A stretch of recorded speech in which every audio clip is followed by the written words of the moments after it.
एक बहुत बड़ा व्यापारी था। उसका व्यापार बहुत फैला हुआ था और बहुत अच्छे से चलता था, लेकिन फिर भी उसे चिंता रहती थी कि उसके बाद उसके व्यापार का क्या होगा। उसका बच्चा उस व्यापार को अच्छे से संभाल पाएगा या नहीं। हालांकि उसके बेटे ने उससे कई बार कहा था कि मुझे भी व्यापार करने दीजिए, मुझे व्यापार करना आ गया है, मैं सीख चुका हूं, लेकिन व्यापारी पता नहीं क्यों उसे कभी मौका देता ही नहीं था। कुछ दिन बीते और एक दिन व्यापारी की तबीयत अचानक खराब हो गई, उसे दिल का दौरा पड़ा। उसे आईसीयू में भर्ती करवाया गया। व्यापारी का बेटा उसके दोस्त के साथ अपने पिता को मिलने आया। थोड़ी देर अपने पिता के पास बैठने के बाद बेटा और उसका दोस्त आईसीयू से बाहर आए। बाहर एक आइसक्रीम की दुकान देखकर व्यापारी का बेटा बोला, चलो आइसक्रीम खाते हैं। उसके दोस्त को ये जानकर बड़ा आश्चर्य हुआ कि बाप आईसीयू में है, बिजनेस का क्या होगा पता नहीं। और उसका दोस्त ऐसी सिचुएशन में भी इतना बेफिक्र कैसे रह सकता है। वो दोनों दुकान गए और आइसक्रीम लेकर खाने लगे।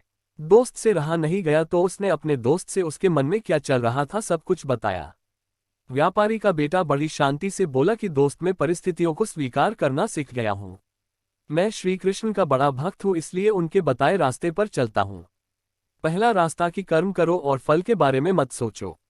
दूसरा, मैं तुम्हें एक कहानी बताता हूँ जिसे सुनने के बाद तुम्हें सब समझ में आ जाएगा। रुक्मणी जी, जो कि श्री कृष्ण की पत्नी थी, उन्होंने जब अपने पहले बेटे को जन्म दिया जिसका नाम प्रद्युम्न था, जन्म के कुछ ही दिनों बाद उसका अपहरण हो गया।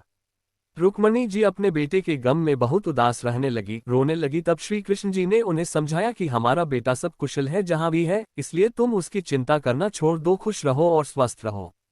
यह उनसे खुद भगवान श्री कृष्ण ने कहा था। फिर भी रुक्मणी जी ने अपने बेटे की चिंता नहीं छोड़ी, पर आखिरकार 18 साल बाद प्रद्युम्न घर वापस लौटा।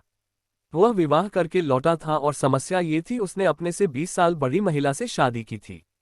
रुक्मणी जी को इस बात की खुशी थी कि उसका पुत्र वापस आ गया, लेकिन इस बात से वो फिर से दुखी हो गई कि उसके पुत्र ने अपने से बड़ी उम्र की औरत से शादी क्यों की। उनको दुखी देखकर श्री कृष्णा ने उन्हें समझाया, जो हुआ अच्छा हुआ, उसके बारे में मत सोचो, उसे स्वीकार करो और खुश रहो। बावजूद इसके कि भगवान ने फिर से उन्हें समझाया, रुक्मणी जी को इस बात को स्वीकार करने में 8 वर्ष लग गए। इस तरह से रुक्मणी जी ने अपने जीवन के 26 साल दुख में बिता दिए, सिर्फ इसलिए क्योंकि वह परिस्थितियों को स्वीकार नहीं कर पाए। ये कहानी खत्म करने के बाद व्यापारी के बेटे ने अपने दोस्त से कहा कि मैंने परिस्थितियों को स्वीकार करना सीख लिया है। मैं अपने लक्ष्य पर ध्यान दूंगा, बिजनेस भी अच्छे से करूंगा और आगे जो होगा उसे स्वीकार करूंगा। दोस्तों, छोटी सी ये कहानी हमें बहुत ही मूल्यवान सीख देती है कि अगर हम अपने जीवन में आने वाली घटनाओं को स्वीकार नहीं करते तो हमारा जीवन बहुत कठिन होगा, और अगर हम उन्हें स्वीकार करते हैं तो हमारा जीवन बहुत सहज हो जाएगा।